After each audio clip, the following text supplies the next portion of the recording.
Isaac's on his way in now, guys. We'll give you a couple seconds to get set up. Anybody who needs a record permission, speak now.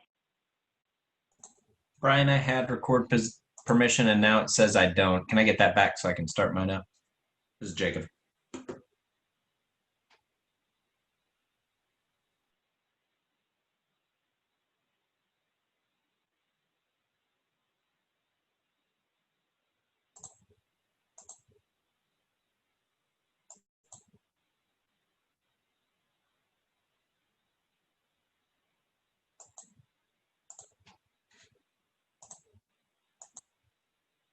Anybody else need a record permission?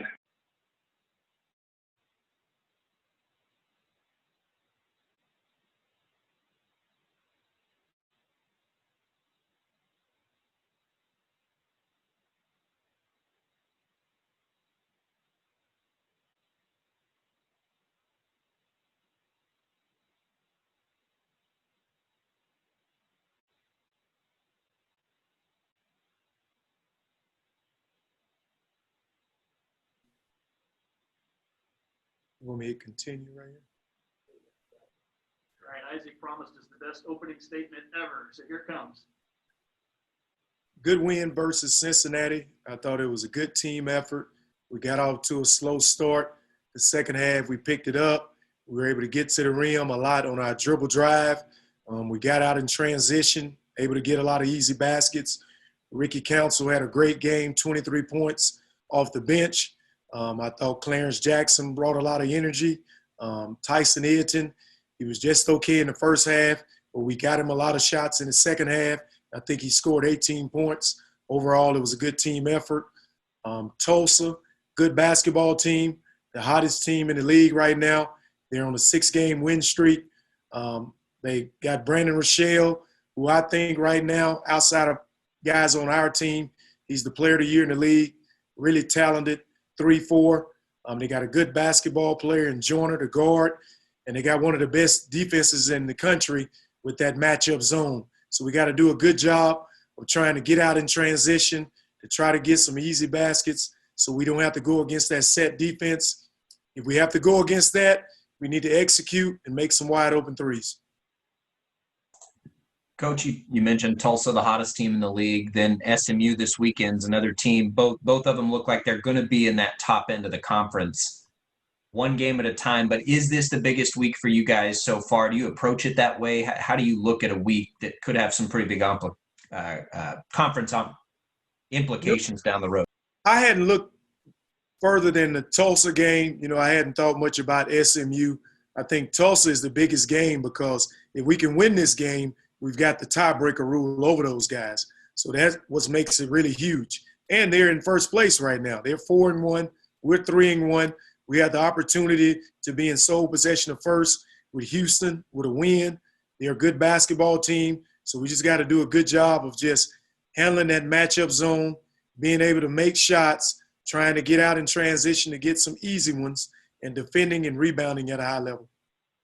And piggybacking off of that, a few weeks ago that you said that this team could win the American Conference. What is it that you see from this team that you guys could make that run?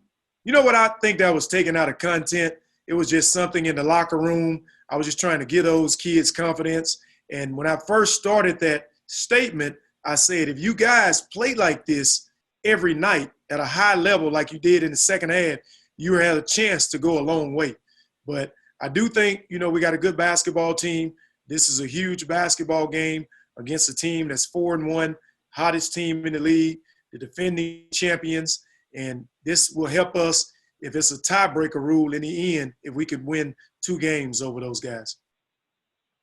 And then I don't know if you just saw it, but Cincinnati had to postpone a game because they had a positive COVID test. So I don't know. Obviously, you guys just played them. So have you guys had any positives over the last couple of days? Or? No, we haven't. And I'm just hearing that when you said it, that they had a positive. So they're postponing their game. No, we haven't had any issues. We've passed 2 tests since the Cincinnati game. When you look at Ricky Council and what he could be, I think all of us, our eyes get big at what he could be by the time his Shocker career ends. But what can he be like right now for you guys? Is Sunday kind of a glimpse into what he could bring night in, night out, or where is he at in his development? I definitely think it's a glimpse of what he can bring night in and night out. You know, he's a super talented kid. He's getting better defensively. And I think, you know, now he's starting to understand our system. And I just told him early on, it wasn't about scoring to stay on the court. You got to defend, you got to execute.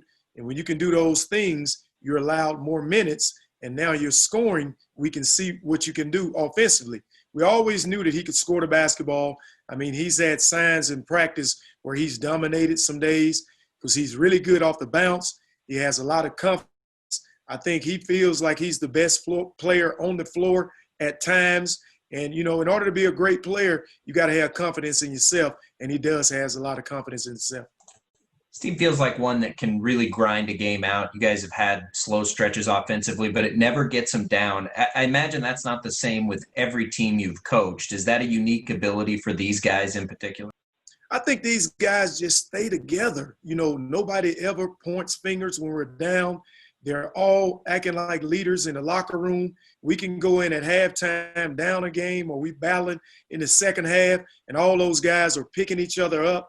I think the bench is giving us a lot of energy, just the way that they're clapping and yelling for their teammates. And those guys just stay together, and we got good leadership, and it's helping us win games. When you see Tyson play, Conference Player of the Year, that stuff enters the conversation. Is he a guy, as you watch him develop, that could be playing in the NBA at some point? Without a doubt, you know, I always tell kids, you know, you got to, number one, you got to get a break. You got to get lucky. I coached a lot of guys that played in the NBA. Some of them probably wasn't as talented as him, but it's all about, you know, you getting the right opportunity, you winning at a high level in college, you carrying yourself right on the court, off the court, and just working hard. You know, I've seen guys that, you know, average 2 points a game as a freshman, but they wind up playing in the NBA. So a lot of it is on you about your work, what you're willing to put in, and he's getting better and better every game. Last year, he was a catch and shoot guy for us. This year, he's a guy that we can give him the ball late in the shot clock. We can go 1-4 flat. He can beat you with a jump shot. He can beat you driving the lane, picking up a foul. He can create and get somebody else a wide open shot. So his development, he's really improved this summer. And I just give it up to the kid for how much work he's put in, and it's really paying off for him.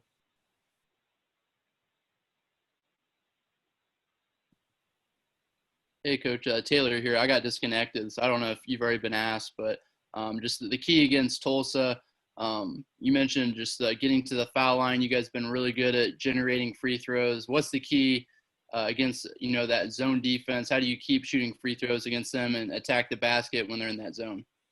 I think, number one, we got to try to get out in transition where they can't set the zone up. If we can beat them down in transition on makes and misses, and try to attack the rim at that point, that helps us in our scoring. I went back and watched the last game. We scored a lot in transition. If we can't get out in transition and we got to go against their 1-2-2, three-quarter court press, we got to make sure we do a good job of attacking it.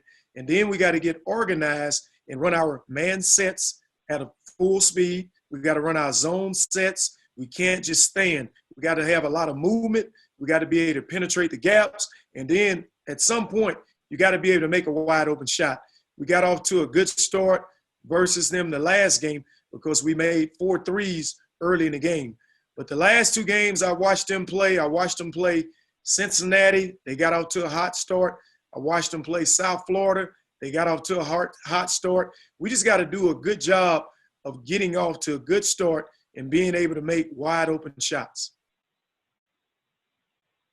So for you know, layman's terms for some of us, you expect a high tempo on your end offensively then to try and keep them on their heels? Yeah, we got to push the pace. We can't walk it up. If we walk it up and we go against that set defense, it could be a long night. So we got to be able to get stops, get out in transition. We got to try to turn them over, get out in transition. And even when they score, we still got to sprint the ball up the floor because we don't want to go against a set defense all night long. And then if we do have to go against a set defense, we just got to execute. We can't stand and be stationary. We got to move. We got to cut. We got to have good pace. We got to set good ball screens. And in the end, we got to step up and make some wide open jump shots. And Coach, as you continue to win, the talk about removing the interim tag becomes louder. Have you interviewed for the job yet, or does that happen after season? Just kind of curious what that process is. I hadn't interviewed for the job. I hadn't thought much about it. You know, I get asked that question a lot. My main focus has just been having these guys organized, trying to win games, and giving them 110% every day, the entire coaching staff, making sure we're doing a great job in our scouting reports, making sure we're doing a great job in organizing the practice, and just making sure we're doing a good job and making sure these kids are good on the court, off the court, having fun, and being safe. That's pretty much it. Hadn't thought much about it. We're just trying to give 100% effort and making sure they're prepared. And what has it meant to have Billy Kennedy on this staff, and just kind of how much has he helped, being an extra voice, and he's been here and he's done all that as a head coach before? You know, we got great assistant coaches on the staff, and I worked with those guys for a lot of years. Just having Coach Kennedy here, having head coach experience, has really helped because, he's been in those situations. He's played teams that play these type of amoeba defenses. He's good, organizing our practice. He's really good at, giving me thoughts on talking with the media. He's really good at, X and O stuff. Just having somebody there that's been through it, that's been coaching for a long time, somebody that I feel comfortable with, that we can argue about some, but I know he's got my best interests at heart. He's got the team best interest, and it's just good having a seasoned guy there beside me. One part of this is recruiting. I know you guys don't have a lot of spots, but it's open back up. Is that has to be a little strange with an interim tag? What are you telling kids when you talk to them in recruiting? It's hard, because that's the first question they get asked. Like, Coach, teams that I call kids about, the first thing that their AAU coach said, or their high school coach, do you have a long-term contract? And that's something I don't have. So I think that hurts us in recruiting. But, we're still working. Coach Cadino, Coach Waterman, all those guys are, making recruiting phone calls. They're getting me on the phone calls with kids. But I think that does hurt us in a way. And looking kind of big picture wise, you guys are, 7-3, and you look at, the shooting percentages for Dexter, for Trey Wade.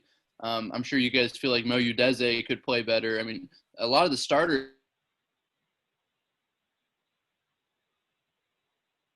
Taylor, we lost you. Did you hear? I'll try and follow up. I think I know where he was going. Just the bigs, are they, as you guys look big picture and look like you're going to be competitive, are you getting enough out of the bigs at this point collectively, or is there more to take there? I always think it's more to take, but they're getting better every game. Morris had a good game last game. He took the game over late. He was able to score inside. He had good patience. But I got confidence in our big. I feel like at any point in the game, I can put Isaiah in the basketball game. He's a good player. He can score it on the block. He's got good hands. He can step out and rebound it. He's a good defender. Josephat, he comes into the game. He gives us something different. He's longer. He's more athletic. He's really good in ball screens. He can block shots. He's a great passer. And he's another guy that can make wide open threes. So I got a lot of confidence in our bigs. I still think we can do a better job on the glass, but I think we're good enough inside, and they just got to keep getting better and better. Is Josephat healthy? Yeah. I wouldn't say he's 100%, but he's better. I would say he's probably 90%. He's running good. He's still not jumping at as high as I want him to jump, but he's running a lot better. You touched on this a little bit, but about the confidence and everyone uplifting each other. But what does it mean when you have maybe your two best players like Dexter and Tyson, when they're also the biggest cheerleaders for the other guys? What does that mean for everyone else? I think it lets the young players know that it's all about winning. I tell them that story all the time. Landry Shamet, Ron Baker, Fred Van Vliet, none of those guys averaged 18 points a game. Those guys in the NBA, because they came from a winning environment and they were able to get to the NCAA tournament, they won basketball games. And when teams are looking at you, the first thing they're going to look at, are you a winner? So I think just having your best players cheering for other guys, and it's all about winning, I think that's a winning atmosphere, and we need that.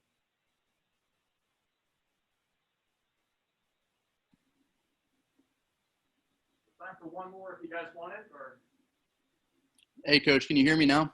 Yes, sir. Okay. Yeah, I was going to ask, a lot of the returners, guys like Trey Wade and Dexter and, Mo, even guys like Altariq, they probably aren't feeling like they're playing their A game. Is there a pretty easy avenue for you guys just to level up? I mean, there's still a lot of room for growth, even though you guys are, 7-3 and playing pretty well. You guys probably feel like you could play even better, right? Yeah, I still think we can play better. I don't think we've played a complete 40 minutes yet. Dating back to the Oklahoma State game, the Mizzou game, I thought we played good in halves.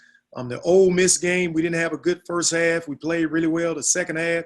The Houston game, we started out good. We didn't play a great second half.